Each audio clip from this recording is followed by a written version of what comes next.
الله أكبر الله أكبر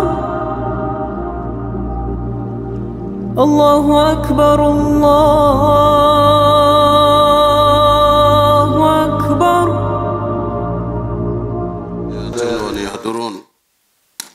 نعوذ بالله الذي يمسك السماء أن تقع على الأرض إلا بإذنه من شر ما خلق وزرع ومن شر الشيطان وشركه.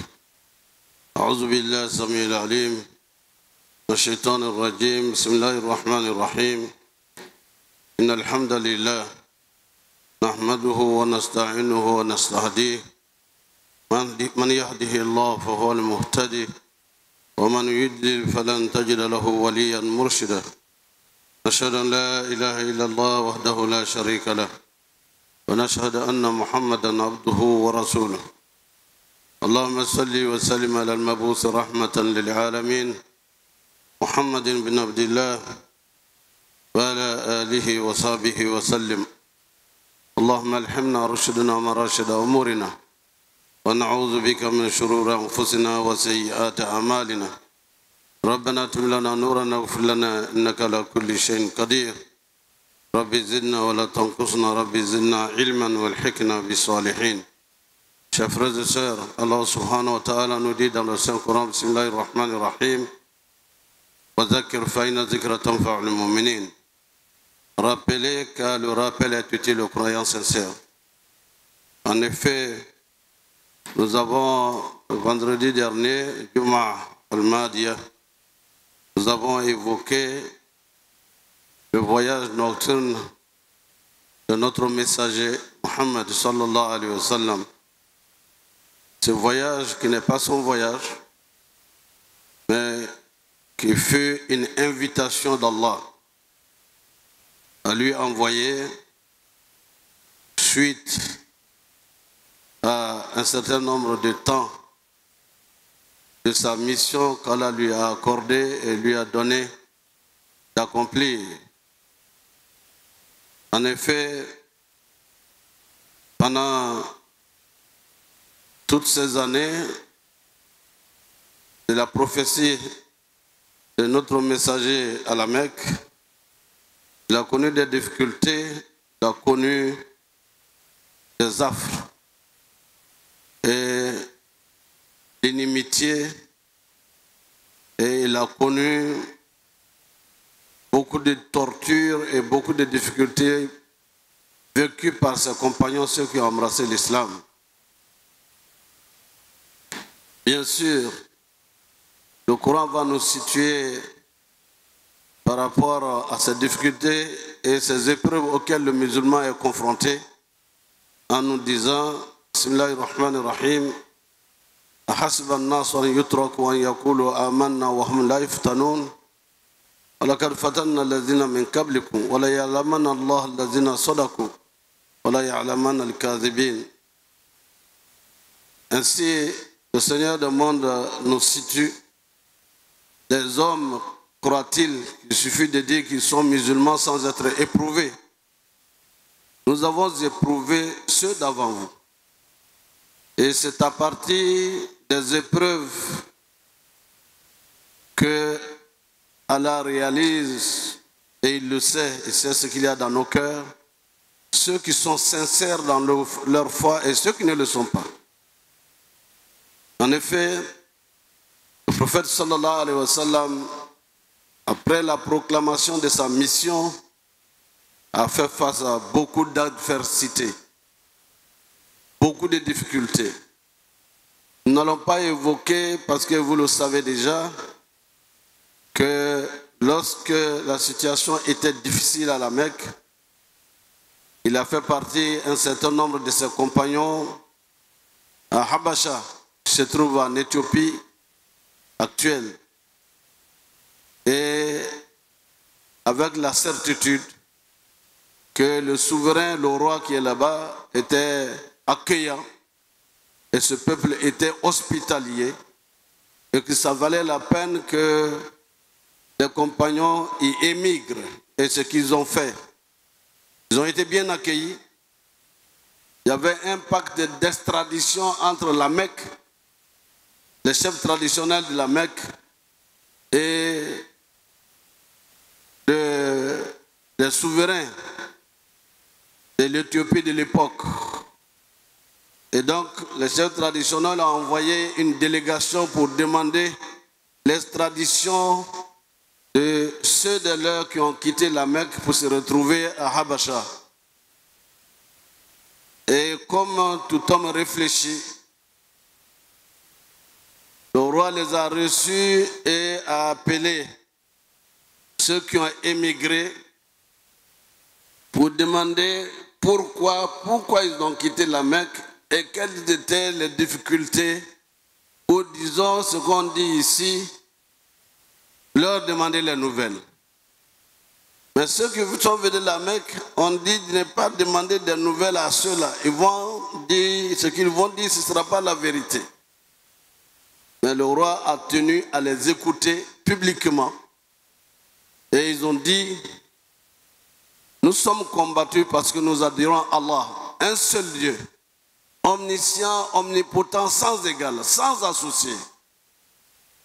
Le Dieu créateur de l'univers, pour avoir dit la ilaha illallah, Muhammad Rasulullah sallallahu alayhi wa sallam, c'est tout le mal que nous avons fait. Et celui qui est le messager s'appelle Muhammad. Ils sont tous unanimes de dire que Muhammad est un homme vertueux.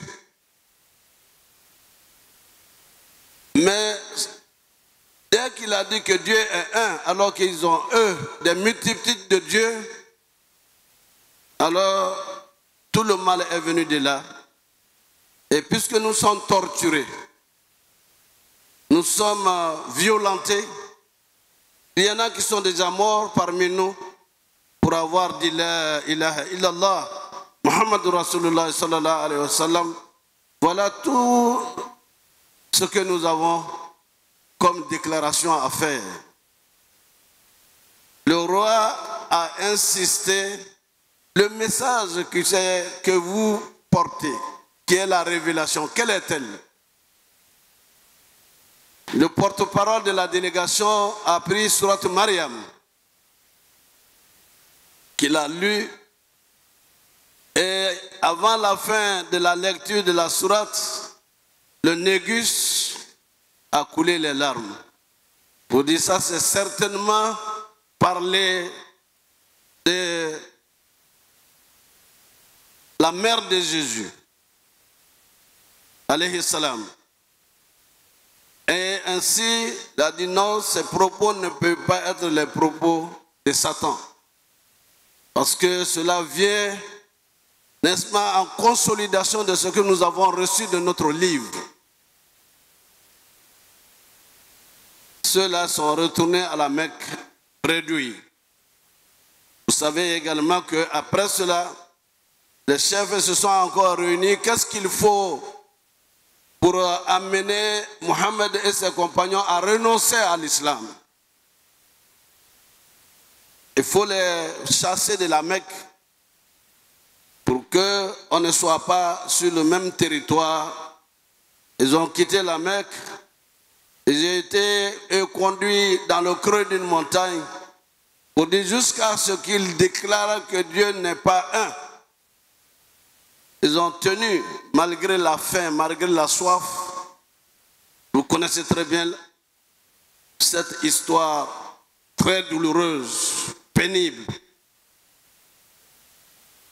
Cette convention ou ce traité qu'ils ont écrit était écrit sur une peau d'animal qui était accroché à la Kaaba, et le prophète sallallahu alayhi wa sallam de dire à son oncle que ce qui est accroché à la Kaaba, tout ce qui a été écrit est mangé par les termites. Il n'y a que le nom seulement Allah que les termites n'ont pas touché. L'oncle du prophète lui dit sallallahu alayhi wa sallam, n'aimez pas, nous sommes dans la difficulté, nous acceptons, mais nous n'acceptons pas l'humiliation qu'on aille leur dire quelque chose qui ne soit pas vérifié. Ils allèrent pour ouvrir la boîte. Effectivement, il ne restait que Allah. Tout ce qui avait été écrit avait été bouffé par les termites qui ont été envoyés par Allah pour faire ce travail. Malgré cela, les chefs traditionnels n'ont pas cédé. Ils ont donc encore ourdi autre coup, faisons-les venir pour qu'on vienne régler leur sort à l'intérieur de la Mecque. Parce qu'à un moment va venir, l'histoire retiendra que nous avons exterminé une partie de notre peuple. C'est des hommes réfléchis. Faisons-les venir, ce qu'on décidera va se faire. Les tractations sont très nombreuses, ce n'est pas l'occasion certainement de le dire. Mais, chers frères et sœurs, le prophète est revenu avec ses compagnons, tous ceux qui ont cru en Allah, ilaha illallah, Muhammad Rasulullah sallallahu alayhi wa sallam, ils sont revenus chez eux à la Mecque. C'est l'année là où notre mère Khadija radiallahu anha a été rappelée à Allah. L'oncle du prophète sallallahu alayhi wa sallam, Abdul Muttalib, qui était son secours et qui était le médiateur entre le messager et les autres chefs traditionnels, a été rappelé à Allah et qui n'a pas embrassé l'islam. Mais malgré tout, jusqu'à sa mort, il a tenu sa place et son rôle de défense du prophète Mohammed sallallahu alayhi wa sallam. Vous voyez, c'était douloureux de perdre deux soutiens dans l'ordre humain, son épouse et son oncle. Vous savez ce que représentait Sayyidat Khadija dans la mission du prophète sallallahu alayhi wa sallam. Ainsi, dans cette période qu'on appelle l'année de la tristesse, Allah subhanahu wa ta'ala va inviter le messager Muhammad sallallahu alayhi wa sallam pour aller le tranquilliser, pour l'apaiser, pour lui renouveler sa confiance. Et cette fois-ci, pas par un messager, mais de façon directe. Au moment où il est combattu dans la cité, au moment où il a été combattu lorsqu'il a quitté la Mecque pour aller à Taïf, or, d'autres l'attendaient avec ferveur, joie. C'est donc le messager a été ainsi invité par Allah, partant de la Mecque une nuit pour Beit el-Maqdis, n'est-ce pas, en Israël. Et le prophète sallallahu alayhi wa sallam a fait donc ce déplacement, ce voyage sur une monture qui a été affrétée par Allah. Il n'est pas parti de lui-même, c'est Allah subhanahu wa ta'ala qui l'a fait transporter de la Mecque pour se retrouver au territoire sacré d'Israël, qui reste une fierté et qui reste la troisième cité sainte de l'islam que nous n'abandonnerons pour rien au monde, pour tout l'or du monde, pour tout le diamant du monde. Et le prophète est arrivé, sallallahu alayhi wa sallam, il a trouvé devant lui ceux qui ont été envoyés. J'entends très souvent prophète, prophète, prophète. Dites les messagers plutôt que des prophètes. Les prophètes, on envoie tous les jours ici à Abidjan, ailleurs à Lakota ou bien à Tigouzi ou bien à tel endroit. On les appelle les prophètes. Mais dans le vocabulaire musulman, ceux qui ont reçu une mission écrite et une mission, n'est-ce pas, de transmettre les valeurs de l'islam, ceux-là sont des messagers. Ils ne sont pas des prophètes proclamés pour dire j'ai des visions et qui n'ont été visitées que par des génies et des djinns et qui n'ont des limites de leur conscience. Ainsi, à l'arrivée du prophète sallallahu alayhi wa sallam, il a reçu pour accueil les messagers, les envoyés de Dieu qui l'ont précédé. Et à cette occasion, après donc la fierté exprimée pour l'ensemble de ces envoyés, le prophète sallallahu alayhi wa sallam a accompli 2 rakats avec eux. Il a prié avec eux. Au moment où la prière n'était pas rendue obligatoire, car cela fait partie de la 3e étape du voyage du prophète sallallahu alayhi wa sallam. Nous avons fini l'étape de la Mecque à Beit el-Maqdis, et après cette rencontre et de prière, le prophète sallallahu alayhi wa sallam va entamer la 3e étape où, après avoir prié avec les envoyés, va encore monter de grade en grade jusqu'au rencontrer Sayyidina Ibrahim, rencontrer Sayyidina Yusuf, rencontrer les messagers jusqu'à Sayyidina Ibrahim alayhi salam. Ainsi, l'envoyé ou le chef de protocole, qui est bel et bien Sayyidina Jibril, arrivera au seuil des limites où il reçoit les messages à transmettre aux différents messagers, aux différents envoyés. Et dit au prophète Mohammed sallallahu alayhi wa sallam d'avancer. C'est ici ma limite. Au-delà se trouve le Seigneur du monde, créateur de l'univers, qui n'a jamais reçu aucune autre personne avant et après le prophète Mohammed sallallahu alayhi wa sallam. Et la rencontre s'est faite, ce que nous disons, Tahiyatu lillah, Zakiyatu lillah, At-Tayyibat, Salawatu lillah. Ça, c'est la salutation entre le prophète et son messager. Assalamu alayka, ayyuhan nabi. Allah subhanahu wa ta'ala lui répond, que la paix soit avec toi, ô Mohammed. Et le prophète sallallahu alayhi wa sallam va se souvenir de nous. Wala ibadillah salihin.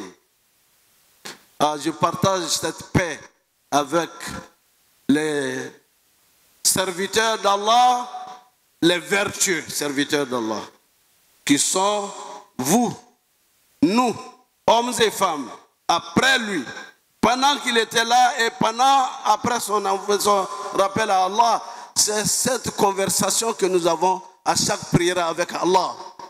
At-Tahiyatu lillah, Zakiyatu lillah, At-Tayyibatu salawatu lillah. Et Allah va répondre, Ayyuhan Nabi, va lui retourner la paix. Salamu alayka, Ayyuhan Nabi. Voilà, ibadillahi salihin, face à Allah que nous soyons parmi les vertueux serviteurs d'Allah subhanahu wa ta'ala. Et cela va nous conduire, n'est-ce pas, après, justement, à la séparation, Allah subhanahu wa ta'ala va lui faire un cadeau. Ce cadeau est très, très, très significatif, c'est la prière.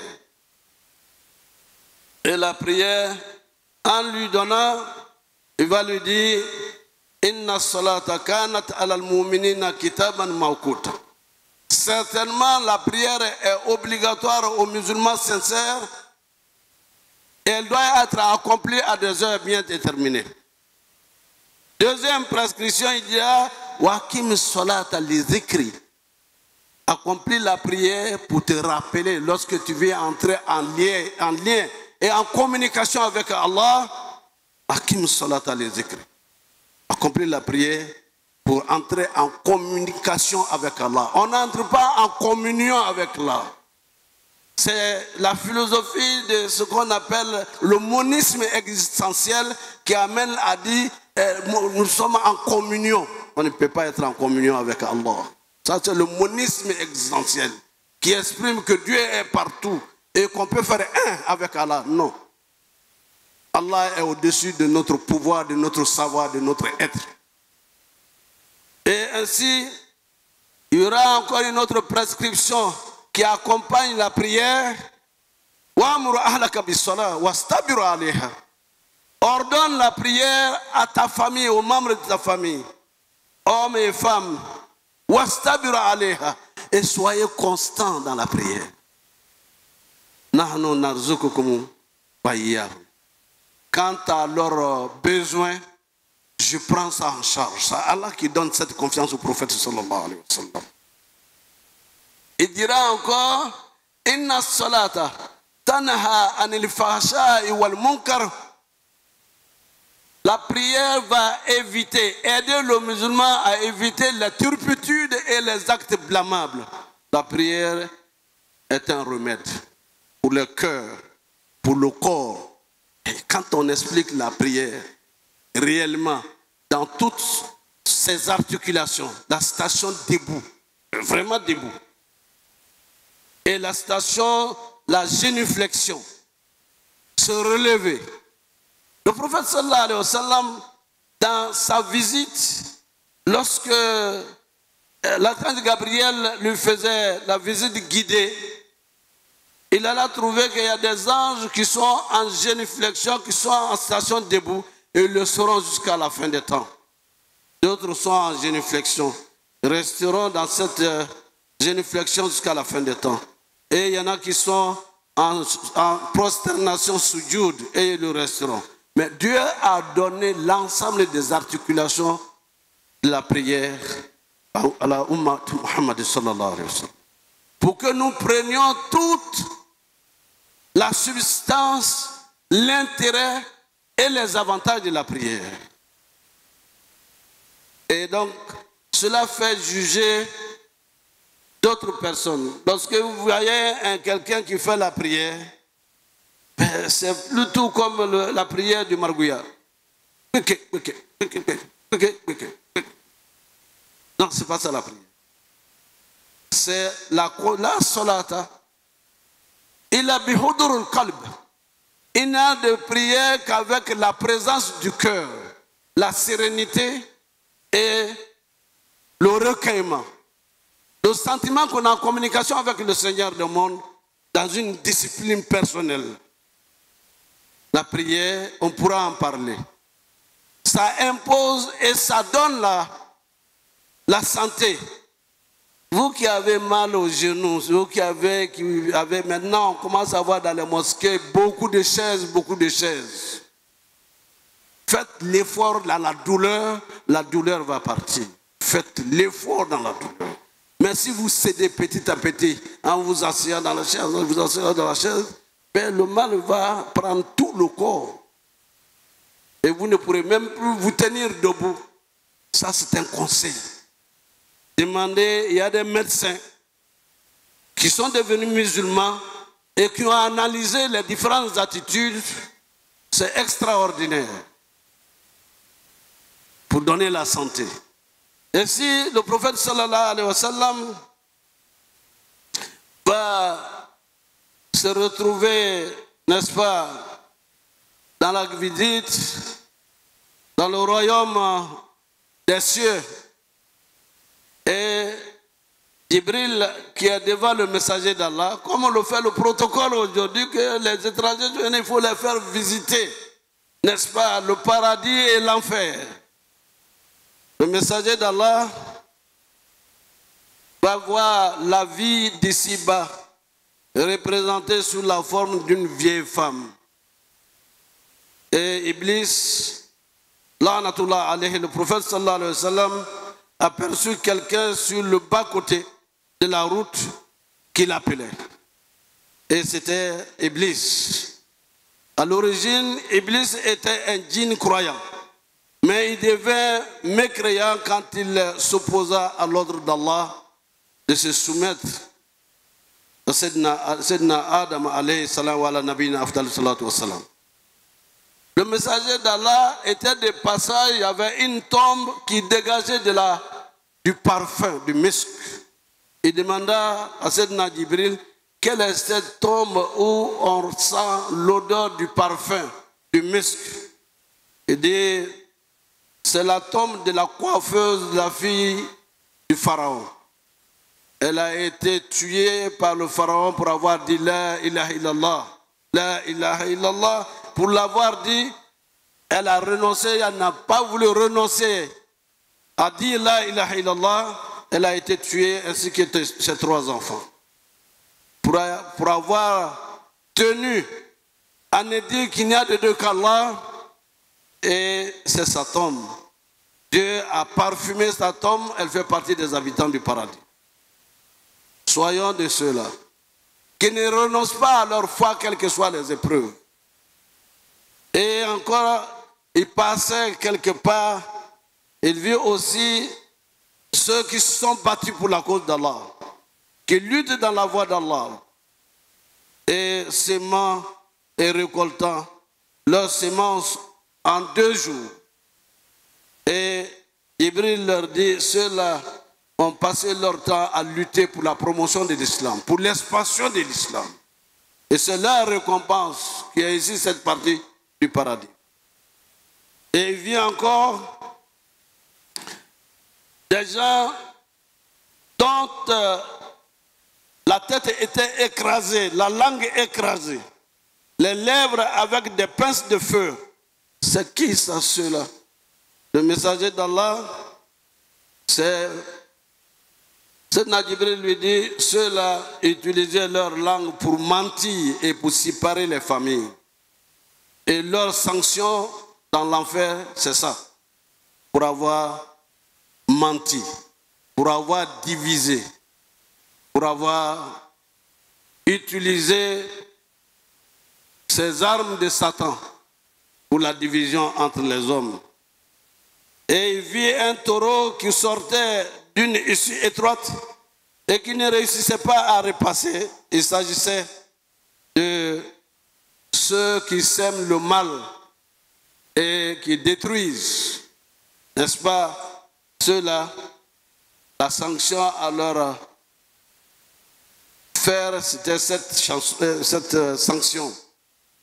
Il vit également des gens qui erraient comme des animaux à la recherche de leur pâturage. Jibril alayhi salam explique au prophète sallallahu alayhi wa sallam, et ce sont ces gens qui sont à l'enfer, qui ne versaient pas leurs zakat, qui ne donnaient pas leurs zakat. Et leur sanction ici, c'est ça. Il y a 10 points comme ça. Des personnes, par leur comportement, ont connu l'enfer. Et il y a ces personnes dont les têtes étaient brisées, écrasées. Il s'agissait de ceux qui n'accomplissaient pas leur prière. Leur crâne écrasé, régulièrement c'est refait et c'est écrasé encore. Pourquoi? On explique au prophète sallallahu alayhi wa sallam qu'ils n'accomplissaient pas leur prière. Et quand ils accomplissent leur prière, c'est avec désinvolture. Allons-y, on a fini, allez vite. Pourquoi tous se tenir debout jusqu'à ce seuil? Et, n'est-ce pas, il y en a un autre groupe qui se bousculait pour manger de la viande pourrie. Et Sayyidina Jibril explique au prophète sallallahu alayhi wa sallam, il s'agit de ceux-là, ce sont ceux-là qui ne s'abstenaient pas de faire l'adultère et la fornication. Jeunes gens, mariez-vous. Je n'ai pas les moyens. Je n'ai pas ceci. Je ne suis pas cela. Les mamans, on vous lance l'appel de faciliter le mariage à nos jeunes. Le mariage devient de plus cher alors que ça ne l'était pas ainsi. Démbardons, telle chose. Commencer la cérémonie du mariage jusqu'à 1h du matin, 3h du matin. Ça ne fait pas partie de la tradition du prophète sallallahu alayhi wa sallam. Man sanna sunnata sayyi'a lahu wizruha wa wizru man amila biha. Celui qui initie une mauvaise action, il en a les péchés et les péchés de ceux qui vont faire comme lui. Man sanna sunnatan hasana lahu ajruha wa ajru man amila biha. Celui qui initie une bonne action, il en a les récompenses et il a les récompenses de ceux qui vont faire comme lui. Soyez parmi les bienfaiteurs. Encore, l'adultère enlève la baraka dans la vie de l'homme, la baraka dans la parole de l'homme, enlève même la lumière qui est sur son visage et enlève la baraka dans son argent, dans sa fortune. Et il ne peut pas finir sa vie de ce bas monde sans connaître la vraie pauvreté. Pauvreté où vous avez des milliards, vous ne pouvez pas manger. Vous ne pouvez pas manger sans prendre tant de comprimés, tant de choses. Et c'est une vie de quelqu'un qui vit avec des milliards et des milliards. Et parce que vous en avez, vous désobéissez à Allah, ou parce que vous êtes pauvre, que vous devez détruire la vie des jeunes filles. S'il vous plaît, abstenez-vous de ce qui ne plaît pas à Allah. Prions Allah pour que nous puissions avoir les solutions aux problèmes auxquels nous sommes confrontés. Et dans cette visite encore, le prophète sallallahu alayhi wa sallam vit des gens qui se lacéraient le visage et la poitrine avec des ongles de cuivre. Et il s'agissait de ceux qui livraient, n'est-ce pas, qui se livraient à la médisance, ceux qui n'ont pas vu. Et ils sont en train de dire, on est dans la période bien indiquée avec les Facebook, les réseaux sociaux. Mentir à longueur de journée, et ils ont failli même créer des conflits entre des pays. Ceux-là, n'est-ce pas, revenez à vous-même pour ne pas être parmi ceux qui sont destinés à l'enfer. Que le Seigneur du monde nous guide dans le droit chemin, qu'il nous guide dans le chemin de ceux qu'il a comblés de ses bienfaits. وكل قولي هذا واستغفر الله لي ولكم ولسائر المسلمين من كل ذنب فاستغفروه انه هو الغفور الرحيم. والصلاة والسلام على أشرف الأنبياء والمرسلين محمد بن عبد الله وعلى آله وصحبه وسلم. Dear brothers and sisters, in fact, we have decided to be more and longer in the first part of this communication because the topic required it to be more and long in conveying this part of the message we have to understand. But it's about the travel of the Prophet Muhammad sallallahu alaihi wasallam, al-Isra wal-Mi'raj. Many miracles have been accomplished by Allah, transporting the Prophet Muhammad sallallahu alaihi wasallam from Mecca to Beit al-Maqdis, the third place after Mecca and Medina is Beit al-Maqdis. The Muslims should not abandon this place of Allah, which have been given to us. So then, from there, the Prophet Muhammad sallallahu alaihi wasallam guided the prayers with the messengers who came before him, before traveling